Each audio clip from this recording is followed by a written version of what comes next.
और अपन ने पढ़े थे ऑब्जेक्टिव्स, रिवाइज करवा देते हैं वापस से। ऑब्जेक्टिव एंटरप्राइज में क्या क्या होते हैं? फर्स्ट ऑब्जेक्टिव पढ़ा था अपन ने ऑर्गेनिक ऑब्जेक्टिव। ऑर्गेनिक ऑब्जेक्टिव में मतलब क्या होता है? बच्चे पढ़ा नहीं क्या आज? किस किस ने पढ़ाई बिल्कुल भी नहीं की घर पे? Raise your hands. किस किस ने बिल्कुल भी पढ़ाई नहीं की? क्योंकि बाकी सबने पढ़ा, क्यों नहीं पढ़ा? अच्छा, और आप तनिष पढ़ा था? इधर आप चैट्स कर रहे थे, सही को नहीं किया। चैट्स कर रहे थे सही को। तो जिस दिन टेस्ट होगा उस दिन पढ़ाई छोड़ देते हैं, बाकी सब्जेक्ट्स रोहित पढ़ा है? तो बोलो क्यों नहीं बोल रहे जो मैं रिवाइज करवा रही हूँ? केशव पढ़ा है? हाँ नहीं तो हैंड रेस क्यों नहीं किया? क्यों नहीं पढ़ा? ऐसे मजाक चल रहा है? ऐसे ही का मतलब मैं क्या समझूं? पढ़ना नहीं है अपन को, सीए नहीं करना, मन नहीं हुआ पढ़ने का। चलो बहुत अच्छी बात है, जब मन होता पढ़ लेना। हाँ आज मन होगा, एग्जाम देने का मन नहीं करे तो मत देना मई में, कोई फर्क नहीं पड़ता। नवंबर में फिर लगेंगे, नवंबर में भी मन नहीं करे तो भी मत देना, कोई फर्क नहीं पड़ता। अगले महीने फिर लग जाएंगे एग्जाम। आपकी इच्छा, आपका कब मन होता है पढ़ने का। वो तो सी वाले तो अपने एग्जाम लेते थे, आप अपनी इच्छा के अकॉर्डिंग देना पेपर। इधर क्यों नहीं पढ़ा गर्ल्स? किस किस ने नहीं पढ़ा? किस किस ने नहीं पढ़ा? सबने पढ़ा है गर्ल्स में? सबने पढ़ा है? बच्चों अब सीरियस हो जाओ, मार्च चल रहा है, मिड ऑफ मार्च मान लो, 15 दिन मार्च के, 1 महीना अप्रैल का, सिर्फ 1.5 महीना हमारे पास। 1.5 महीना पढ़ लोगे तो फाउंडेशन क्लियर हो जाएगा। 1.5 महीना हम मन और नाम मन और मजाक करते रहेंगे ना हम, तो हम कुछ भी नहीं कर पाएंगे। और आप इतने छोटे बच्चे नहीं हो कि हम स्पून फीडिंग करें हर चीज की। जितना रेगुलर पढ़ा रहे हैं उतना अगर रेगुलर पढ़ोगे तो कोप अप कर पाओगे, नहीं तो कोप अप नहीं कर पाओगे। रिजल्ट आएगा यहीं की यहीं रह जाओगे, चाहे हमसे पढ़ो ना पढ़ो, बट मैं ये कह रही फाउंडेशन की फाउंडेशन में रह जाओगे रिजल्ट आने के बाद। ये हमें डिसाइड करना है कि हमें फाउंडेशन इसी बार फाउंडेशन में क्लियर करना है या अगले अटेम्प्ट में क्लियर करना है। आप जैसे वहां लाखों बच्चे बैठते हैं, लाखों बच्चे बैठते हैं और सुपर टैलेंटेड बच्चे बैठते हैं, सुपर टैलेंटेड। हम क्या कर लेंगे? एक तरीके का कंपटीशन एग्जाम है फाउंडेशन, सीए जो भी एग्जाम्स होते हैं कंपटीशन एग्जाम है। कंपटीशन एग्जाम में पास होना आसान नहीं होता। ये हमारा स्कूल का एग्जाम नहीं है कि हम चाहे बिना पढ़े भी चले जाएं तो भी हम पास हो जाएंगे। 2 सालों से वैसे ही आप लोगों के 12 के बोर्ड्स नहीं हुए कोविड के चक्कर में, पर यहाँ ऐसा नहीं होगा। कितना भी कोविड आ जाए, कितना भी कोविड आ जाए, सीए वाले आपका एग्जाम लेकर माने, और एग्जाम में वो पास आप अच्छा करोगे तो ही पास करेंगे, तो पास ही नहीं करेंगे फेल। 200 में से कितने 400 का होता है, 400 में से 200 चाहिए, अगर मैं 99 में आए तो फेल, ये मानकर चलो। और हर सब्जेक्ट में पास होना जरूरी है। अगर आपको लगता है अकाउंट्स बहुत अच्छी आती है और हम उसमें पास हो जाएंगे तो बाकी में फेल हो, तो बेटा फाउंडेशन फेल ही कहलाएगा आपको। फाउंडेशन वाले ऐसा नहीं कि अकाउंट्स का पेपर नहीं रहेगा बाकी पेपर रहेगा, सबका पेपर रहेंगे आपसे। हम नहीं बताएंगे अब आपको करना क्या, आपको खुद को सोचना है आपको करना क्या। अगर पास होना है तो पढ़ लो, और पास ही नहीं होना ना तो मजाक करते रहो। अब तो सीरियस हो जाओ, 6 महीने नहीं पढ़े एग्जाम के कि हम आराम से पढ़ लेंगे, आराम से पढ़ लेंगे। अब तो मेरा बिना कहे आप लोगों को पढ़ना चाहिए, मेरे बिना कहे बुक सॉल्व करनी चाहिए। मैं कह रही हूँ इतने दिन हो गए मुझे, 5-6 दिन, स्टैट्स की बुक सॉल्व कर लेना, स्टैट्स की बुक सॉल्व कर लेना, किसी ने नहीं क्लास में। बस मुश्किल से 3-4 बच्चों ने क्लास में, क्यों? क्योंकि बाकी बच्चों को मतलब ही नहीं। हम पढ़ लेंगे, मई में एग्जाम के 1 दिन पहले पढ़ लेंगे। अगर उसको पढ़ के पास हो सकते हो तो वैसे पास हो जाओ। टारगेट आप लोगों को खुद को डिसाइड करना है कि हमारा टारगेट क्या है, पास होना है या नहीं। 2 ही चीजें यहाँ पे, या तो पास या फिर। बिल्कुल आसान नहीं है, पूछना अपने सीनियर से जो पास हो चुके हैं कि सीए फाउंडेशन में पास होना, या जो रीअटेम्प्टेड बच्चे हैं, उनसे पूछना कि फाउंडेशन में पास होना इतना आसान होता है, जितना आसान आप लोगों ने ले लिया। इतना बकवास सब लोग कर रहे हैं, क्यों? मुझे तो समझ में नहीं आती, इस क्लास की थ्योरी समझ में नहीं आती। अगर मैं आज इकोनॉमिक्स में पूछ लूं, जिन बच्चों ने मुझे कहा पढ़ कर आए, मैं सबको खड़ा कर दूंगी, मुझे ये पता है, मुझे ये पता है वो सारे खड़े रहेंगे, क्योंकि उन्होंने इतना ही पढ़ा है। और आप लोगों को मजाक लगता है खड़ा होना, यहाँ रुक के टाइम पास करना, ये सब मजाक लगता है। हमारे बारे में नहीं बच्चों, अपने माँ बाप के बारे में सोचो। बहुत मेहनत करते हैं वो, बहुत मेहनत करते हैं आप लोगों को पढ़ाने के लिए, और बहुत उम्मीदें लगा रखी हैं आप लोगों से। अपना जमाना इतना फास्ट है, आप लोगों की जनरेशन इतनी फास्ट है, किताब खोल के रखो, अंदर मोबाइल चला रहे तो भी मम्मियों को पता नहीं चलेगा अंदर करके आ रहे उससे।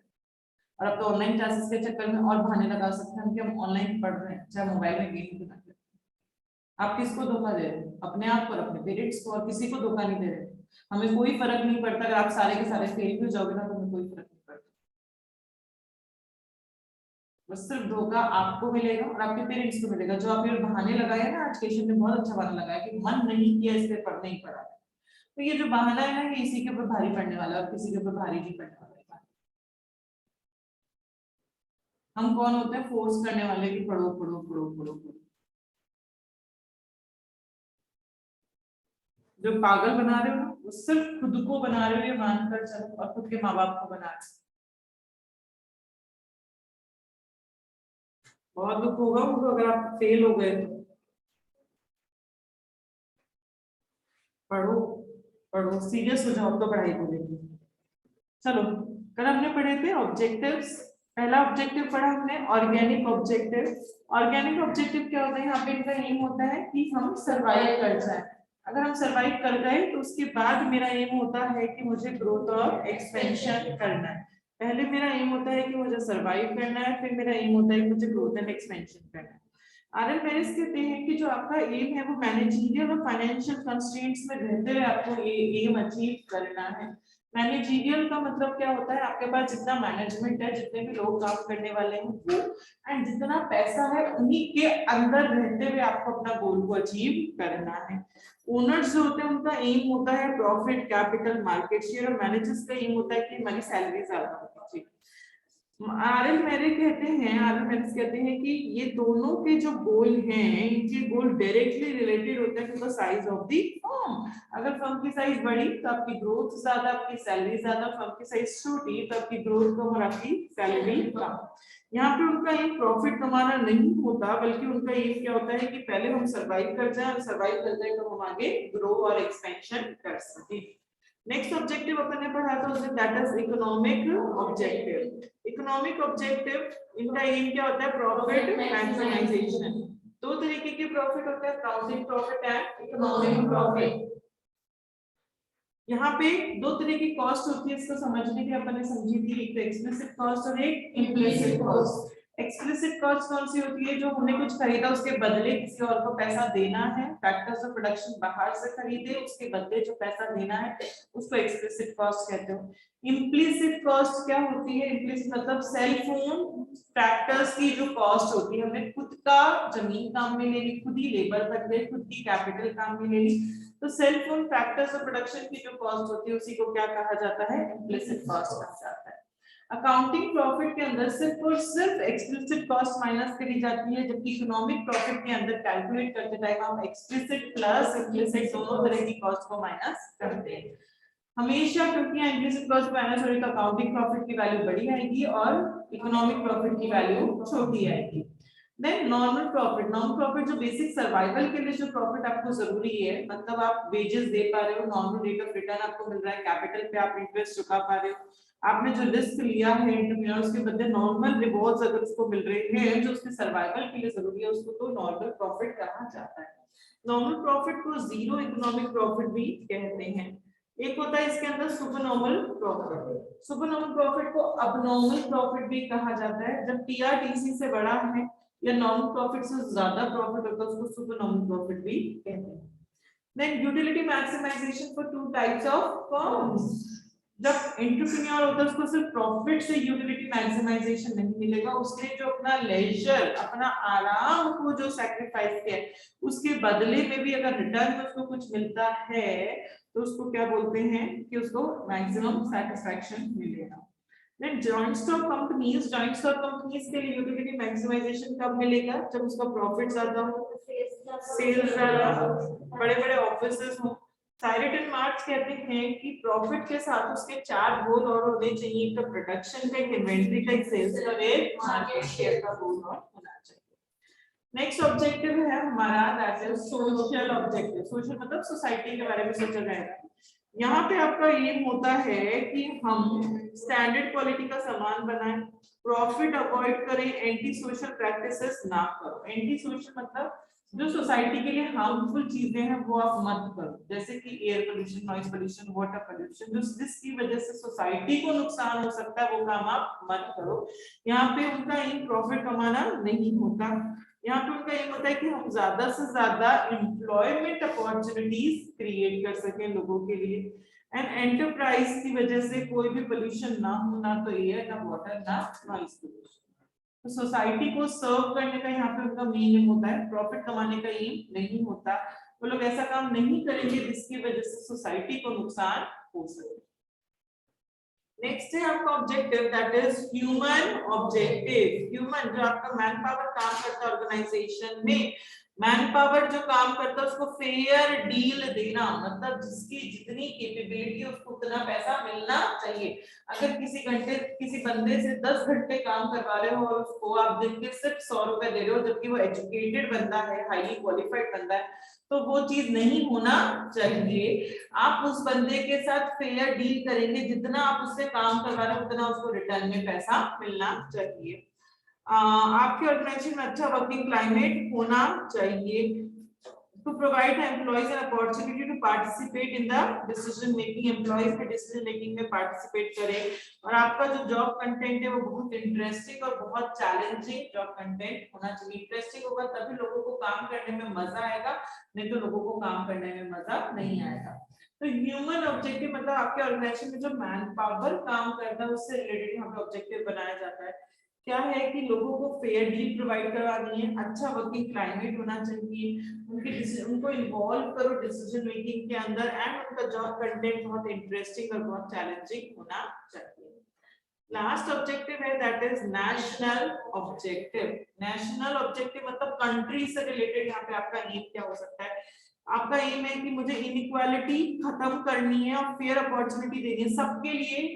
मतलब ऐसा नहीं होना चाहिए कि सिर्फ इन्हीं लोगों के लिए जॉब है या इन्हीं लोगों के लिए एम्प्लॉयमेंट है या अपॉर्चुनिटी इन्हीं लोगों के लिए, सबके लिए अपॉर्चुनिटी होनी चाहिए। इनइक्वालिटी को कम करो और इक्वालिटी को ज्यादा से ज्यादा बढ़ाओ सोसाइटी से रिलेटेड। नेशनल प्रायोरिटी, जो कंट्री की प्रायोरिटी उसी के अकॉर्डिंग कुछ भी प्रोडक्शन करो। ऐसा सामान मत बनाओ जो सिर्फ रिच लोग खरीदते हैं या सिर्फ गरीब लोग खरीदते हैं। आप ऐसा सामान बनाओ जिसकी कंट्री को जरूरत ज्यादा है, आपके देश को जरूरत है, वो सामान का प्रोडक्शन करो।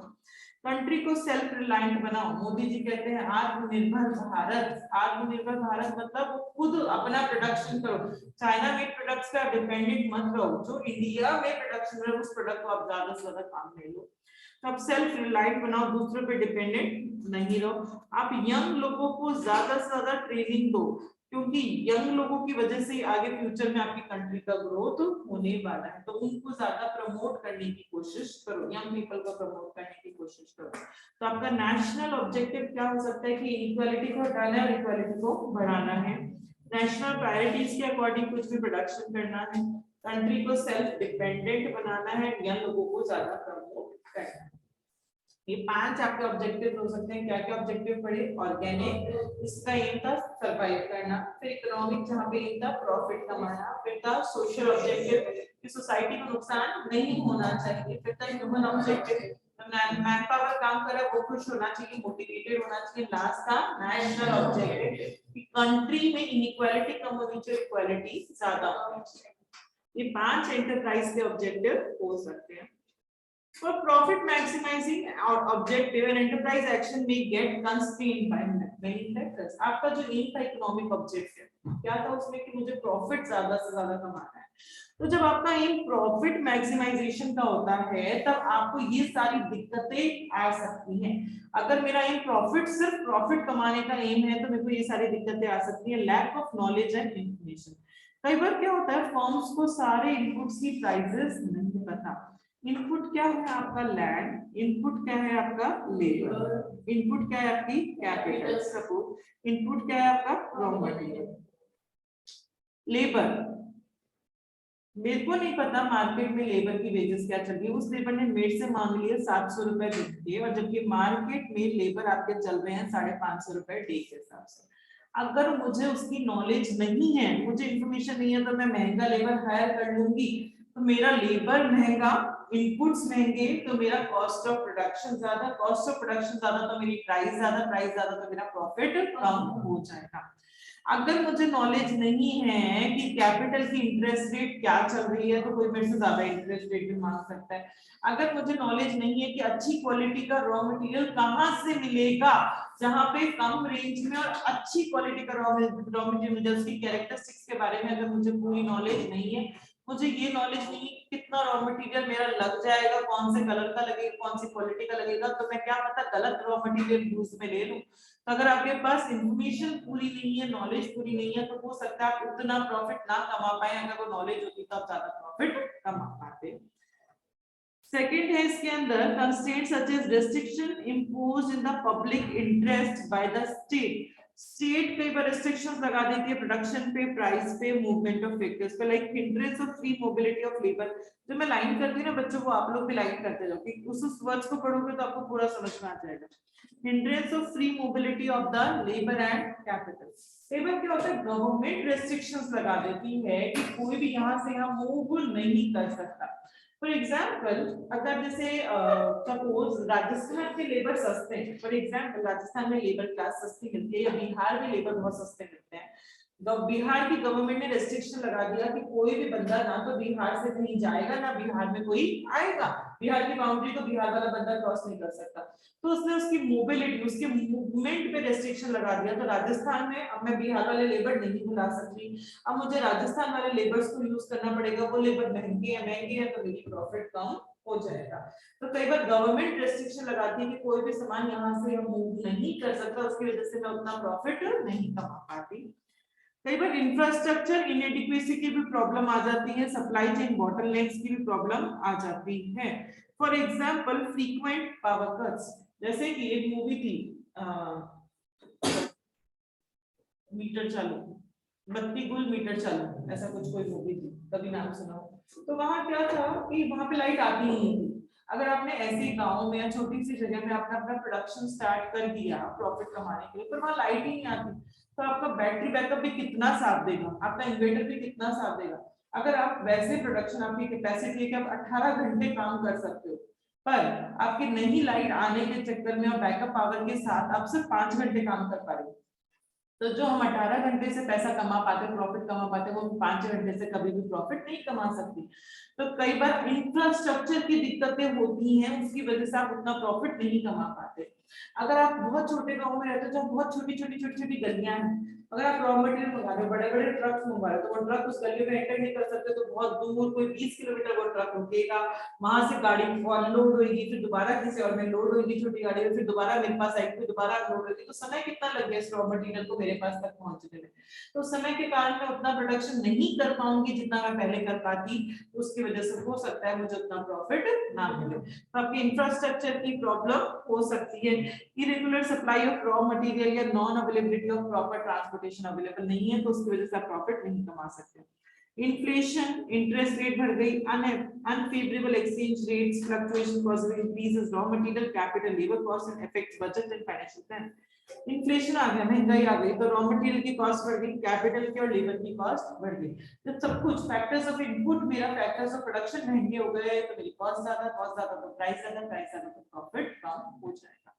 ये सारे कारण हो सकते हैं जिसकी वजह से आपका जो प्रॉफिट मैक्सिमाइजेशन ऑब्जेक्टिव है वो कम हो जाएगा, उसको दिक्कत आने में, प्रॉफिट हम इतना नहीं कमा पा रहे क्योंकि ये सारी दिक्कतें हमें आ सकती है, सारे कंस्ट्रेंट्स हमें फेस करने पड़ सकते हैं। क्या क्या कंस्ट्रेंट्स हैं कि कई बार हमें नॉलेज नहीं है पूरे फैक्टर्स के बारे में, सेकंड है कि कई बार गवर्नमेंट रेस्ट्रिक्शंस लगा देती है। थर्ड है हमारा इंफ्रास्ट्रक्चर प्रॉपर नहीं है। फोर्थ है इसके अंदर की इन्फ्लेशन आ गया, उसकी वजह से हर चीज महंगी हो गई तो मैं अपना प्रॉफिट नहीं कमा पाई। तो प्रॉफिट मैक्सिमाइजेशन के बीच में क्या क्या कंस्ट्रेंट्स, क्या क्या हिंड्रेंसेस आ सकती हैं बच्चों?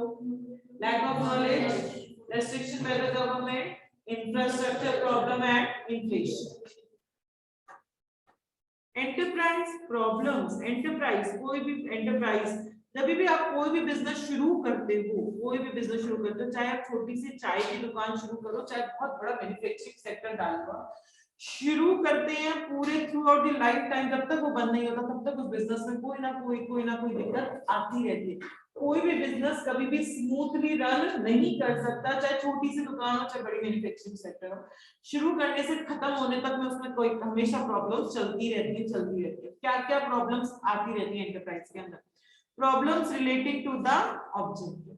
हमारा कौन सा ऑब्जेक्टिव होना चाहिए? सबसे पहले तो हमारे लिए ये प्रॉब्लम है, क्या मेरा ऑब्जेक्टिव ऑर्गेनिक होना चाहिए, क्या मेरा ऑब्जेक्टिव प्रॉफिट होना चाहिए, क्या मैं सोशल ऑब्जेक्टिव पे काम करूंगी, क्या मैं नेशनल ऑब्जेक्टिव पे काम करूंगी? कोई है क्या बात? हाँ, कैसे सब बताएं? दिखा के डॉक्टर क्या बोले? हरे पीले से लग से खाओ अच्छे से खाओ। तो कई बार क्या होता है कि ऑब्जेक्टिव की दिक्कत आती है कि हमें कौन सा ऑब्जेक्टिव चूज करना चाहिए। मेरा एम प्रॉफिट कमाने, मेरा एम है सोशल ऑब्जेक्टिव, तो सोशल ऑब्जेक्टिव में air pollution, noise pollution, water pollution नहीं कर सकते। अगर आप ये नहीं कर रहे तो हो सकता है आप उतना प्रॉफिट ना कमा पाए, तो मैं प्रॉफिट मैक्सिमाइजेशन वाले ऑब्जेक्टिव पे नहीं जा सकती। तो मेरा एम क्या है? अगर मैं दो ऑब्जेक्टिव पे साथ काम करना चाहती हूँ तो वो कॉन्ट्राडिक्ट कर जाएंगे कई बार एक साथ। तो सबसे बड़ी दिक्कत आती क्या आती है? ऑब्जेक्टिव की दिक्कत आती है। अगर आपका एक प्रॉफिट कमाने का है तो वो दूसरे ऑब्जेक्टिव के साथ कॉन्फ्लिक्ट कर सकता है। तो हमें बैलेंस बिठाना पड़ता है, हर एक ऑब्जेक्टिव के बीच में बैलेंस बिठाना पड़ता है। Problem related to location and size of the land. Location कहाँ पे मैं मेरी दुकान खोलूं? मैं किसी गली में खोलूं, मैं मेन रोड पे खोलूं, मैं कौन सी वाले एरिया में मेरी दुकान खोलूं, उसकी साइज कितनी होगी, छोटी दुकान खोलूं, बड़ी दुकान खोलूं, किस साइज की दुकान खोलूं? तो यहाँ पे आप उसकी लेबर की कॉस्ट, उसकी कॉस्ट ऑफ ट्रांसपोर्टेशन सब कैलकुलेट करते हो, स्मॉल स्केल, लार्ज स्केल, सारी चीजें कैलकुलेट करते हो। Problem related to selecting and organizing the physical facility. Physical facility को सेलेक्ट करना और ऑर्गेनाइज करना। फिजिकल फैसिलिटी का मतलब क्या है? यहाँ पे मैं मशीनरी की बात कर रही हूँ। जैसे कि फॉर एग्जाम्पल आपका फ्रिज आता है, फ्रिज है मार्केट में, मैं फ्रिज लेने गई किसी दुकान पे, क्या वो दुकानदार मुझे सिर्फ एक फ्रिज दिखाएगा? सपोज सैमसंग के फ्रिज आते हैं, तो क्या सैमसंग कंपनी का वो मुझे सिर्फ एक फ्रिज दिखाएगा, या सैमसंग कंपनी के भी 10 फ्रिज दिखा देगा, या 10 कंपनियों के फ्रिज दिखाएगा? 10 कंपनियों के अलग अलग कंपनीज के फ्रिज दिखाएगा। बहुत सारे उसने फ्रिजेस दिखा दिए कि इस कंपनी के ये, इस कंपनी का ये, इसके एडवांटेज, इसके डिसएडवांटेज, सब कुछ बताएगा। तो अब उसमें से मैं कौन सा चूज करूं जो मुझे पैसों में कम लगेगा, जो मेरी रिक्वायरमेंट फुलफिल कर पा रहा होगा, जिसमें सारी फैसिलिटीज होंगी, जो मुझे चाहिए, जैसा भी अपनी रिक्वायरमेंट है उसके अकॉर्डिंग मैं उसको चूज कर लूंगी। इसी चीज को फिजिकल फैसिलिटी कहा गया है in terms of organization. Organization को क्या चाहिए होती है? मशीन चाहिए होती है। अब मशीन जब वो मार्केट में लेने गए, सपोज उनको शर्ट बनाने की मशीन चाहिए मार्केट में। अब शर्ट बनाने की भी सिर्फ एक मशीन नहीं आती, शर्ट बनाने की भी कोई हजारों मशीन आती है। उसमें से मुझे सेलेक्ट करना है कि मुझे कौन सी मशीन खरीदनी है, और जब वो आ जाएगी उसमें मुझे कैसे सेटअप करना है, कौन सी जगह पे मशीन रखूंगी, उसमें कौन सा वायर अटैच करूंगी, कितने लेबर उस पर काम करेंगे, सारी चीजों को ऑर्गेनाइजिंग कहते हैं। तो problem related to selecting and organizing the physical facility, की कौन सी मशीन हम इंस्टॉल करें एंड उसको कैसे हम ऑर्गेनाइज करें। तो फिजिकल फैसिलिटी का मतलब यहाँ पे लिख लो मशीन भी, आपको कंफ्यूज नहीं होगे, नहीं समझ में, बाद में पढ़ोगे तो कंफ्यूज हो जाओगे। Problems relating to finance, organisation में पैसों से रिलेटेड दिक्कत आती है बच्चों, आती रहती है पैसों से रिलेटेड दिक्कत। सबसे पहली दिक्कत आती है अमाउंट्स ऑफ फंड रिक्वायर्ड, कितना पैसा चाहिए होगा, जो मैंने प्लान्स बनाए हैं उस प्लान्स को अचीव करने के लिए मुझे कितना पैसा चाहिए होगा। Demand and the cost of it's product, मेरे प्रोडक्ट की डिमांड कितनी है, कॉस्ट पर यूनिट कितनी आ रही है, क्योंकि डिमांड ज्यादा होगी तभी कॉस्ट पर यूनिट कम होगी, और डिमांड कम है तो कॉस्ट पर यूनिट ज्यादा होगी, आपको एनालाइज करना पड़ता है। Estimation of profit on investment, अगर मैं इन्वेस्ट कर रही हूँ तो क्या मुझे उस पर प्रॉफिट मिलेगा या नहीं मिलेगा, या इन्वेस्ट करना चाहिए नहीं करना चाहिए, अच्छी चीज है मतलब फायदे का सौदा है या नहीं है। And determining the capital structure की कब मुझे और पैसा बिजनेस में इन्वेस्ट करना चाहिए, कब मुझे और कैपिटल फॉर्मेशन करनी चाहिए। तो ये फाइनेंस से रिलेटेड आपकी ये सारी दिक्कतें आ सकती हैं। क्या एक अमाउंट्स ऑफ फंड्स, कितना पैसा चाहिए हमें जो प्लान बनाया उसको एग्जीक्यूट करने के लिए, assessment of demand and cost of it's product कि मेरे प्रोडक्ट की कितनी डिमांड कितनी कॉस्ट आएगी, प्रॉफिट और इन्वेस्टमेंट होगा या नहीं होगा, एंड कैपिटल स्ट्रक्चर किस टाइम पे मुझे उसको फाइनेंस करना चाहिए बिजनेस में। Then problems related to the organization structure, organization structure से related problem आ सकती है। Organization structure क्या होता है? कई ऑर्गेनाइजेशन होती है जहाँ पे ओनर होता है और बाकी सब एम्प्लॉइज होते हैं, कोई डिपार्टमेंट फिक्स नहीं है, कोई भी बंदा प्रोडक्शन का काम कर रहा है, कोई भी परचेज का, कोई भी सेल्स का, कोई भी कुछ भी काम कर रहा है, कोई भी फिक्स। एक ऑर्गेनाइजेशन होती है कि ओनर है, उसने बांट दिया कि एक प्रोडक्शन डिपार्टमेंट, एक फाइनेंस डिपार्टमेंट, एक एचआर डिपार्टमेंट, एक मार्केटिंग डिपार्टमेंट। अब प्रोडक्शन से रिलेटेड जो काम के डिसीजन होंगे वो ये बंदा लेगा, इससे रिलेटेड ये बंदा, एंड सो ऑन। कई ऑर्गेनाइजेशंस होती है कि मेन ओनर एक है, जैसे आप लोग आईटीसी का एग्जांपल लो।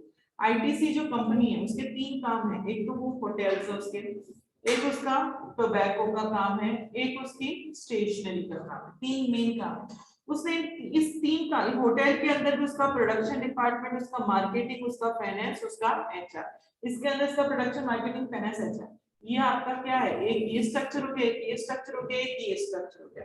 तो अपन को ये आती है जब भी कई नई ऑर्गेनाइजेशन आप शुरू करते हो कि मेरी ऑर्गेनाइजेशन का स्ट्रक्चर क्या होना चाहिए, क्या मुझे डिपार्टमेंट वाइज काम करना चाहिए या मुझे प्रोडक्ट वाइज काम करना चाहिए, अलग अलग प्रोडक्ट के लिए अलग अलग ओनर आपने डिसाइड कर दिया, मैनेजर डिसाइड कर दिया, या कोई भी नहीं है, मैं अकेली ओनर हूँ, हर चीज मैं डिसाइड करूंगी, बाकी सब लोग नॉर्मल मेरे अंदर एम्प्लॉइज जैसे काम कर रहे हैं।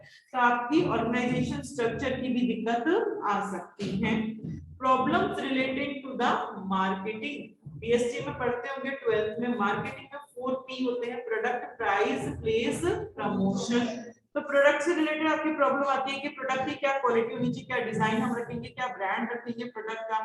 प्रमोशन मतलब हम हमारे प्रोडक्ट को कैसे कस्टमर तक पहुंचाएंगे, क्या हम पर्सनल सेलिंग करेंगे, क्या सोशल कॉन्टैक्ट्स, क्या एडवर्टाइजमेंट करेंगे, हमारे प्रोडक्ट की प्राइस कितनी रखेंगे, कितना डिस्काउंट देंगे, कितना क्रेडिट में देंगे, हमारे प्रोडक्ट को प्लेस मतलब कितने उसके आउटलेट्स होने चाहिए, डिस्ट्रीब्यूशन चैनल्स कौन से काम में होंगे, कहाँ पे उसकी दुकान खोली जाएगी, कितना इन्वेंटरी, कितना लॉजिस्टिक, कैसे ट्रांसपोर्टेशन होगा, ये सारी प्रॉब्लम हो सकती है। Problem related to legal formality, legal formality कौन सा टैक्स मेरे लगना है, अगर मैं कपड़े का काम करती हूँ तो 18% का सपोज जीएसटी, मुझे एग्जैक्ट नहीं पता, आप लोगों को पता है। अगर मैं जूते का काम करती हूँ तो 5% जीएसटी, कितना किसमें जीएसटी लगना है ये आपको सोचना पड़ता है, कोई भी ऑर्गेनाइजेशन शुरू कर दो। And problems related to industrial relation, industrial relation मतलब आपके वर्कर्स के बीच में कोऑपरेशन होना चाहिए, आपके जितने भी एम्प्लॉय सब कोऑपरेट करके काम करेंगे, सब लोग प्रॉपर डिसिप्लिन में काम करेंगे। The problem of dealing with organized labor and establishing a state of democracy, state of democracy का मतलब, डेमोक्रेसी मतलब इंडिया को डेमोक्रेटिक कंट्री कहा जाता है।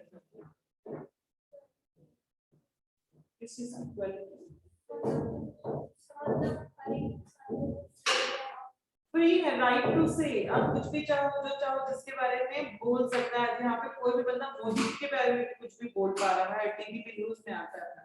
तो राइट टू फ्रीडम, आपके पास फ्रीडम है, आप जो चाहो वो बोल सकते हो, जो चाहो वो कर सकते हो। तो यहाँ पे जो एम्प्लॉइज जो आपका स्टाफ है वो डेमोक्रेटिक मतलब उसको वो फ्री तो है within the organisation limit, इस लिमिट में रहते हुए आप जो चाहे वो काम आप कर सकते हो, ये कहते हैं स्टेट ऑफ डेमोक्रेसी। तो ये सारी प्रॉब्लम्स किसी भी ऑर्गेनाइजेशन को फेस करनी पड़ती हैं।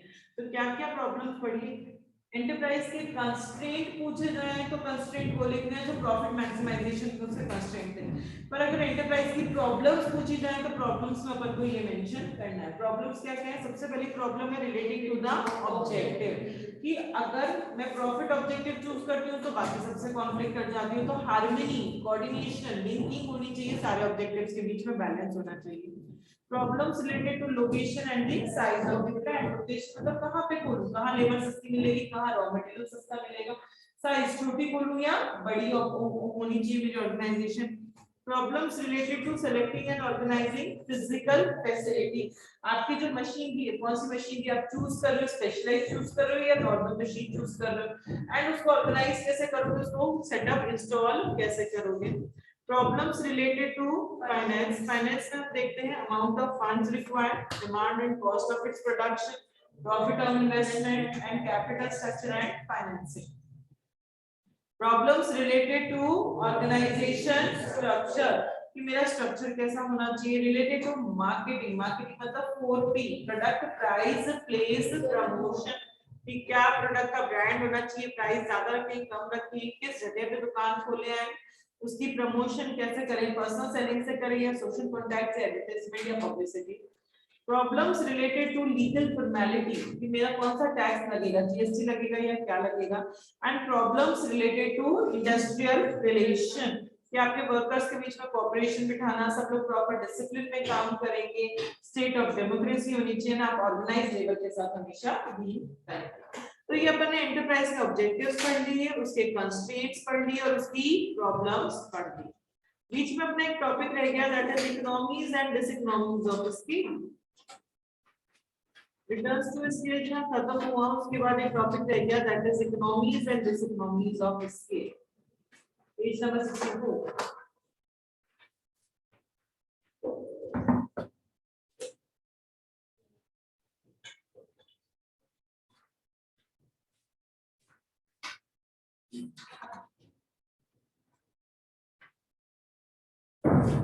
इकोनॉमीज ऑफ स्केल, इकोनॉमीज का मतलब क्या होता है कि लार्ज स्केल प्रोडक्शन ज्यादा तो अपनी कॉस्ट पर यूनिट कम। इकोनॉमी का मतलब अगर वॉल्यूम ऑफ प्रोडक्शन ज्यादा तो मेरे उससे आने वाली जो कॉस्ट है वो कम होगी। डिसइकोनॉमी का मतलब एक लिमिट तक तो वॉल्यूम बढ़ा रहे हो तब तक तो कॉस्ट कम आएगी, पर एक लिमिट के बाद अगर आपने और ज्यादा प्रोडक्शन किया तो आपकी कॉस्ट पर यूनिट अब ज्यादा आनी शुरू हो जाएगी।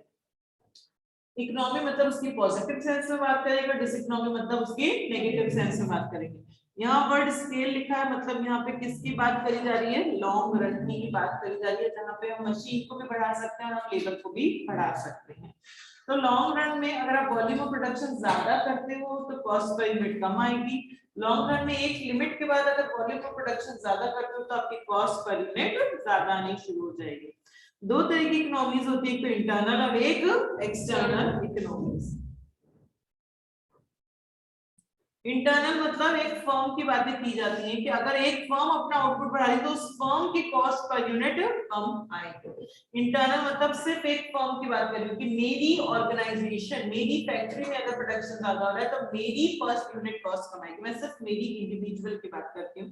एक्सटर्नल इकोनॉमीज में यहाँ पे पूरी इंडस्ट्री की बात करी जाती है कि अगर उस इंडस्ट्री में वॉल्यूम ऑफ प्रोडक्शन ज्यादा हुआ तो उसका फायदा इंडस्ट्री में जितनी भी फर्म्स हो सबको मिलेगा। मैं कहती हूँ कि टेक्नोलॉजी एडवांसमेंट की वजह से जितने आईटी सेक्टर कंपनी है, मेरी कंपनी में सिर्फ आईटी सेक्टर में जितनी कंपनियां, चाहे वो 500 कंपनियां क्यों ना, उन सबको उसका फायदा मिलेगा।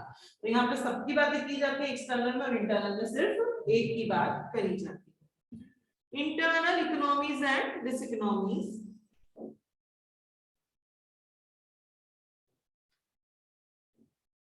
इंटरनल इकोनॉमीज के ये टाइप्स हैं, ये पूरा पूरा अच्छे से याद नहीं करना, सिर्फ नाम नाम सबके पता होने चाहिए, सबके बारे में एक एक वर्ड पता होना चाहिए।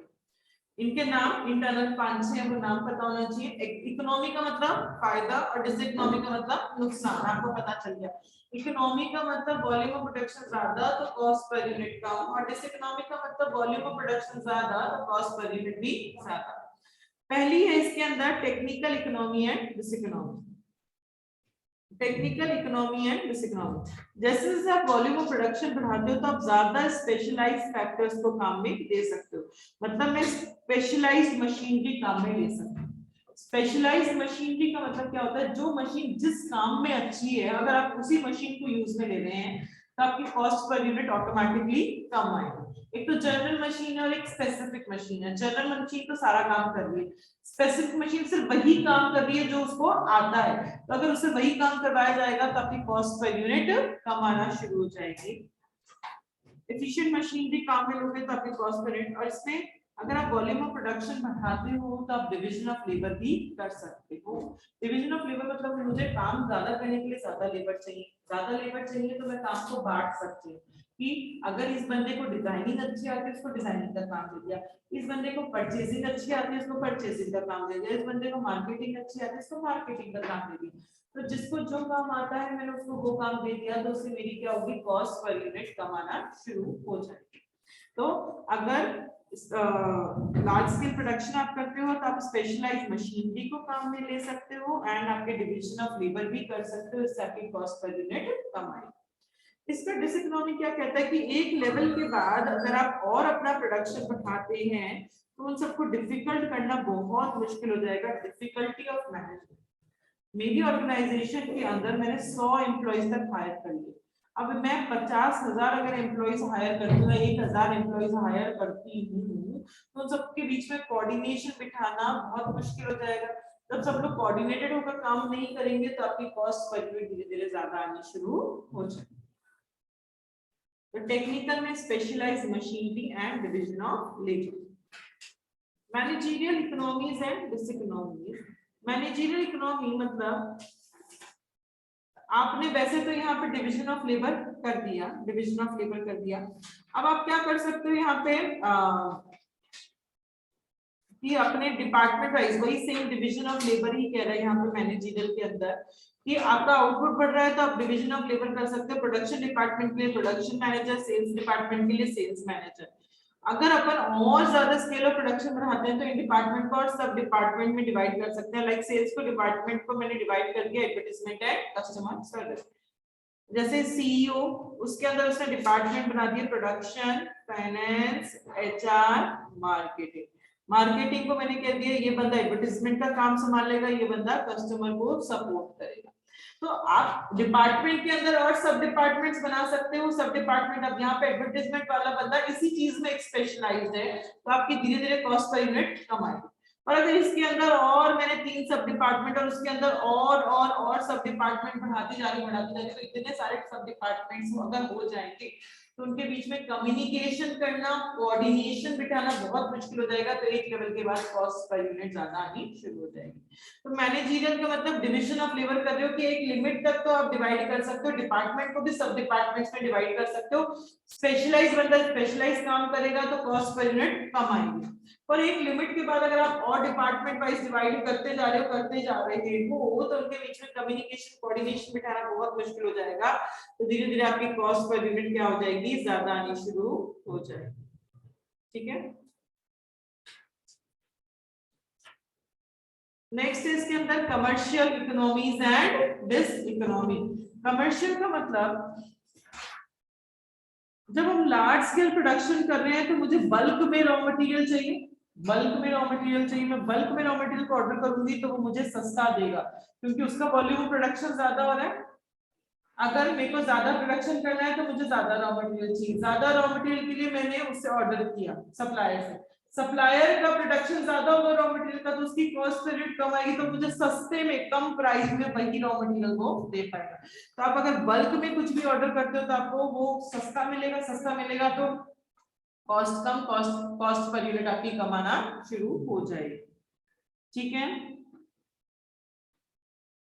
यहाँ पे इकोनॉमीज ऑफ एडवर्टाइजमेंट का भी फायदा हो सकता है कमर्शियल में। एडवर्टाइजमेंट का फायदा, सपोज एडवर्टाइजमेंट पे मेरे कितने रुपए खर्च हो रहे हैं, 1 लाख रुपए।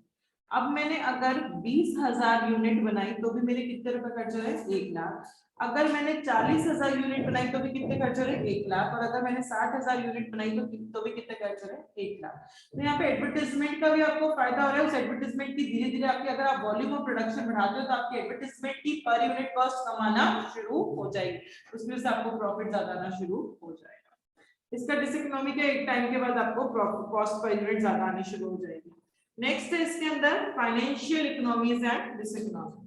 जो बड़ी बड़ी कंपनियां होती हैं अगर उनका वॉल्यूम ऑफ प्रोडक्शन ज्यादा मतलब वो बड़ी कंपनी है।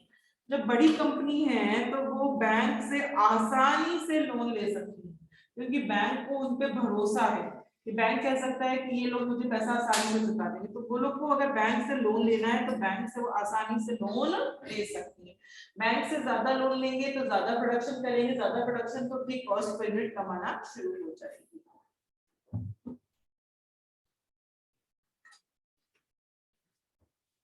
इसका डिसएडवांटेज क्या हो गया, अगर आपने बहुत ज्यादा लोन ले लिया तो चुकाना तो आपको ही पड़ेगा ना लोन, तो धीरे धीरे आपके ऊपर वो बर्डन बनना शुरू हो जाएगा।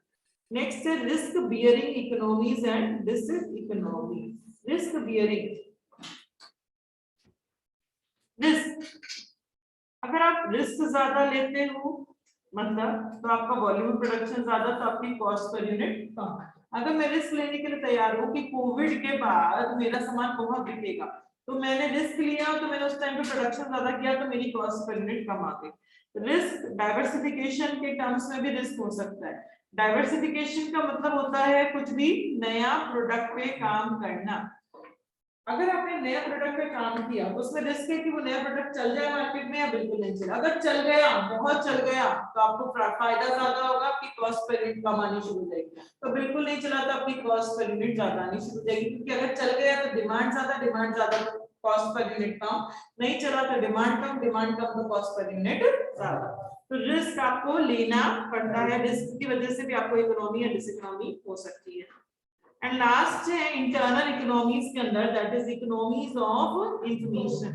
अगर मेरे पास पूरी इंफॉर्मेशन है, टेक्नोलॉजी, लेबर, प्राइस, प्रोडक्ट, सब चीजों से रिलेटेड इंफॉर्मेशन है कि कहाँ पे क्या चीज सस्ती मिलेगी, तो अगर आपको सारी इंफॉर्मेशन है तो आपकी कॉस्ट पर यूनिट कम आएगी ज्यादा कम, क्योंकि मुझे पता है कहाँ से सस्ता मिलेगा। और अगर नॉलेज नहीं है तो कॉस्ट पर यूनिट ज्यादा।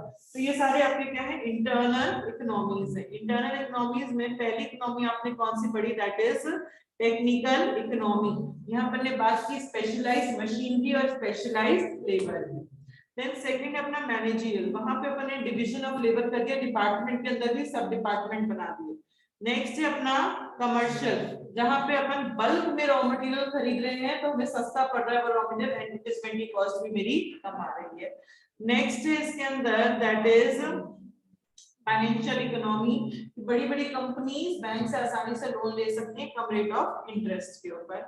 नेक्स्ट है रिस्क बियरिंग इकोनॉमी एंड डिसइकोनॉमी। अगर रिस्क लेते हो डाइवर्सिफिकेशन, वो आपके फेवर में चला गया तो आपको इकोनॉमी होगा, नहीं तो आपको डिसइकोनॉमी हो जाएगा। एंड लास्ट है इसके अंदर इंफॉर्मेशन एंड नॉलेज। अगर मेरे पास पूरी इंफॉर्मेशन है कि कहाँ पे रॉ मटेरियल सस्ता मिलेगा, इकोनॉमीज ऑफ इंफॉर्मेशन, तो मैं वहीं से खरीदूंगी तो मुझे उससे फायदा मिलेगा, और इंफॉर्मेशन नहीं है तो मेरा उससे नुकसान हो सकता है। तो ये 6 इंटरनल इकोनॉमीज होती हैं। क्या क्या है, नाम ना बोलो, technical, managerial, commercial, financial, risk bearing and economies of information. Next है आपकी एक्सटर्नल इकोनॉमीज एंड डिसइकोनॉमीज। एक्सटर्नल मतलब यहाँ पे जो फायदा मिलेगा वो सारी फर्म्स को मिलेगा, इंडस्ट्री के अंदर जितनी भी फर्म्स हैं सबको इसकी वजह से फायदा मिलेगा। इकोनॉमी का मतलब भाई ये वॉल्यूम ऑफ प्रोडक्शन ज्यादा तो आपकी cost per unit come. Cheaper raw material and capital equipment, अगर आपकी इंडस्ट्री बढ़ रही है, इंडस्ट्री बढ़ रही है मतलब इंडस्ट्री बढ़ रही है तो ज्यादा डिमांड हो रही है इंडस्ट्री के प्रोडक्ट, उस डिमांड को फुलफिल करने के लिए प्रोड्यूसर ज्यादा रॉ मटेरियल खरीदेगा, ज्यादा रॉ मटेरियल खरीदेगा तो उसको सस्ते में रॉ मटेरियल मिलेगा और सस्ते में उसको मशीन भी मिलना शुरू हो जाएगी। अगर आप बल्क में ऑर्डर करते हो तो आपको हर चीज की प्राइस कम पड़ेगी। तो आपका अगर इंडस्ट्री बढ़ रही है मतलब इंडस्ट्री में डिमांड ज्यादा है, डिमांड ज्यादा, उस इंडस्ट्री की डिमांड ज्यादा है तो उस इंडस्ट्री की जो फर्म्स है वो ज्यादा रॉ मटेरियल खरीदेगी, ज्यादा मशीनरी खरीदेंगे तो उनकी कॉस्ट पर यूनिट कमाना शुरू हो जाएगी। Technological external economies, technology external, अगर आप नई टेक्नोलॉजी पे काम कर रहे हो, बेटर इंप्रूव्ड मशीनरी पे काम कर रहे हो, इंडस्ट्री के अंदर लेटेस्ट टेक्नोलॉजी पे काम कर रहे हैं, लेटेस्ट मशीनरी पे काम करना है, तो मशीनरी लेटेस्ट है उसकी वजह से मेरी कॉस्ट पर यूनिट कमाना शुरू हो जाएगी धीरे धीरे। Then development of skilled labours, यहाँ पे लेबर्स का डेवलपमेंट हो रहा है, हाँ, क्योंकि लेबर्स भी एक फर्म से दूसरी फर्म में जा सकते हैं, इंडस्ट्री ऑलरेडी ग्रो कर रही है तो लेबर्स की भी स्किल्स का डेवलपमेंट हो रहा है, उनकी प्रोडक्टिविटी इंक्रीज हो रही है। ट्रेंड लेबर्स अपन कहीं से कोई भी हायर कर सकता है, लेबर सारे ट्रेंड होते जा रहे हैं। Growth of ancillary industries, ancillary कौन सी होती है, जो सपोर्टिंग इंडस्ट्रीज होती है उनको एंसिलरी इंडस्ट्रीज कहा जाता है। अगर सपोज क्लोथ इंडस्ट्री ग्रो कर रही है तो कपड़ा बनाने के लिए जो रॉ मटेरियल चाहिए, क्या वो रॉ मटेरियल इंडस्ट्री भी ग्रो करेगी? अगर कपड़े की इंडस्ट्री ग्रो कर रही है तो कपड़ा बनाने के लिए जो रॉ मटेरियल चाहिए, क्या वो रॉ मटेरियल की इंडस्ट्री ग्रो करेगी? हाँ, इसी को सपोर्टिंग इंडस्ट्री कहा जाता है कि अगर प्राइमरी इंडस्ट्री ग्रो कर रही है तो उसकी सपोर्टिंग इंडस्ट्री ग्रो करेगी। ये एंसिलरी का मतलब होता है कुछ भी वेस्टफुल प्रोडक्ट से कुछ यूजफुल बनाना, उसको भी एंसिलरी कहते हैं।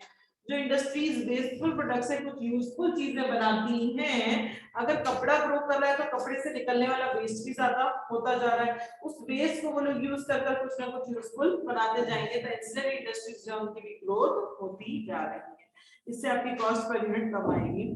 लास्ट है इसके अंदर better transportation and marketing facility.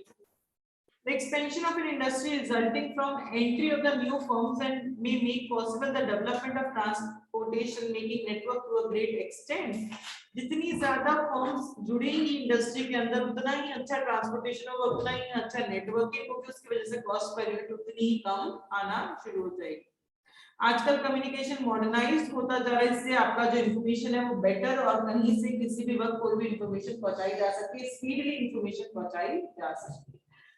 तो ये सारे आपके क्या है एक्सटर्नल इकोनॉमीज। क्या क्या एक्सटर्नल इकोनॉमीज के अंदर पहला है आपका cheaper raw material and capital equipment, कि हमें सस्ते में रॉ मटेरियल सस्ते में कैपिटल मिल जाएगा सारी फर्म्स को। टेक्नोलॉजी, अगर सब लोग लेटेस्ट टेक्नोलॉजी पे काम कर रहे हैं तो कॉस्ट पर यूनिट कम आएगी। स्किल्ड लेबर्स, उनका भी कॉम्पिटेंसी प्रोडक्टिविटी इंक्रीज हो रही है ट्रेड लेबर्स की। Ancillary industries that is primary industries की वजह से सपोर्टिंग इंडस्ट्री ग्रो कर रही है, जो इंडस्ट्रीज वेस्टफुल से कुछ यूजफुल सामान बनाती है उनकी भी ग्रोथ हो रही है। And better transportation and marketing facility, जितनी ज्यादा नई फर्म्स जुड़ेंगी इंडस्ट्री के अंदर उतना ही ट्रांसपोर्टेशन का यूटिलाइजेशन बेटर होगा, उतनी वो नेटवर्किंग बढ़ाएंगे, उतना अच्छे से मार्केटिंग कर पाएंगे। इसके डिसइकोनॉमी क्या है एक्सटर्नल के? rise in some factor prices, कई बार क्या होता है रॉ मटेरियल कैपिटल इन सब की प्राइस बढ़ जाती है, इन सब की प्राइस बढ़ जाती है especially when they are shorted supply. अगर उनकी सप्लाई कम है रॉ मटेरियल की, उसकी प्राइस बढ़ा देंगे, प्राइस बढ़ा देंगे तो फर्म्स जितनी भी इंडस्ट्री में फर्म्स है सबको महंगा रॉ मटेरियल मिलेगा, सबकी कॉस्ट ज्यादा तो प्राइस ज्यादा तो प्रॉफिट कम हो जाएगा। कई बार बहुत सारी इंडस्ट्रीज एक ही जगह पे सिचुएटेड हो जाती हैं, उसकी वजह से ट्रांसपोर्टेशन कॉस्ट बहुत ज्यादा आती है। मतलब कपड़ा मार्केट है, अगर कपड़े मार्केट की जितनी भी फर्म्स है, सपोज सारी फर्म्स राजस्थान में है, बाकी पूरे इंडिया में कपड़ा की कोई भी फर्म है ही नहीं जो कपड़ा बनाती हो, सिर्फ राजस्थान में अगर सारी फर्म्स आ गई, राजस्थान में ट्रांसपोर्टेशन लिमिटेड है, लिमिटेड ट्रक्स हैं, लिमिटेड बसेस हैं, लिमिटेड जिसके थ्रू भी आप transport courier services transportation services जो लोग प्रोवाइड कराते हैं वो सब लिमिटेड है, राजस्थान में अनलिमिटेड नहीं है रिसोर्सेज। तो अगर सारी फर्म्स एक जगह पे आ गई तो सब लोग उसी ट्रांसपोर्टेशन को काम में लेना पाएंगे जो राजस्थान में, तो उस ट्रांसपोर्टेशन की सप्लाई कम हो जाएगी, डिमांड ज्यादा है अभी, तो उसकी कॉस्ट वहां पे बढ़ जाएगी, कॉस्ट बढ़ जाएगी तो आपकी कॉस्ट पर यूनिट कमाना शुरू हो जाएगी, पोल्यूशन उस जगह पे बहुत ज्यादा हो जाएगा। इसलिए आजकल गवर्नमेंट रेस्ट्रिक्शन लगाती है कि सारी इंडस्ट्री की सारी फर्म्स एक जगह पे नहीं होनी चाहिए। तो इसके दो डिसइकोनॉमी, एक अगर कुछ फैक्टर्स फॉर प्रोडक्शन की प्राइस बढ़ गई तो, या फिर अगर सारी इंडस्ट्री की जितनी भी फर्म्स है सब एक जगह पे होगी तो आपकी ट्रांसपोर्टेशन कॉस्ट ज्यादा, आपका पोल्यूशन ज्यादा। ये सारे क्या पढ़े अपन ने एक्सटर्नल इकोनॉमीज। कौन से पढ़े बच्चों एक्सटर्नल इकोनॉमीज? नाम बताओ। पहला है चीपर रॉ मटेरियल, सेकंड है टेक्नोलॉजी, थर्ड है ancillary, skilled labours and transportation. ठीक है, क्लियर, समझ में आ गया? तो ये आपके इंटरनल एंड एक्सटर्नल इकोनॉमीज हैं। दिस इकोनॉमीज बहुत डिटेल में याद नहीं करना, पर थोड़ा थोड़ा सबके बारे में पता होना चाहिए, हेडिंग सबकी याद होनी चाहिए। इकोनॉमी मतलब फायदा, डिसइकोनॉमी मतलब नुकसान, इकोनॉमी मतलब कॉस्ट पर यूनिट कम, डिसइकोनॉमी मतलब कॉस्ट पर यूनिट ज्यादा। और ये दोनों चीजें स्केल में बातें की गई है, लॉन्ग रन में बात की है, शॉर्ट रन में इसकी बात नहीं की गई। ठीक है, आज अपनी ये चैप्टर ये यूनिट कंप्लीट हो गई, कल से अपन इसकी नेक्स्ट यूनिट शुरू करेंगे that is cost. And please मेरी रिक्वेस्ट है कल सब लोग पढ़कर आए, मैं इस पूरी यूनिट में से कुछ भी पूछ सकती हूँ, ये पूरा यूनिट मैं कल सुनूंगी और मैं कल एक्चुअली सुनूंगी, प्रोडक्शन वाली कंप्लीट यूनिट कल मैं क्लास में सुनूंगी आप लोगों से। ठीक है, चलो बाय।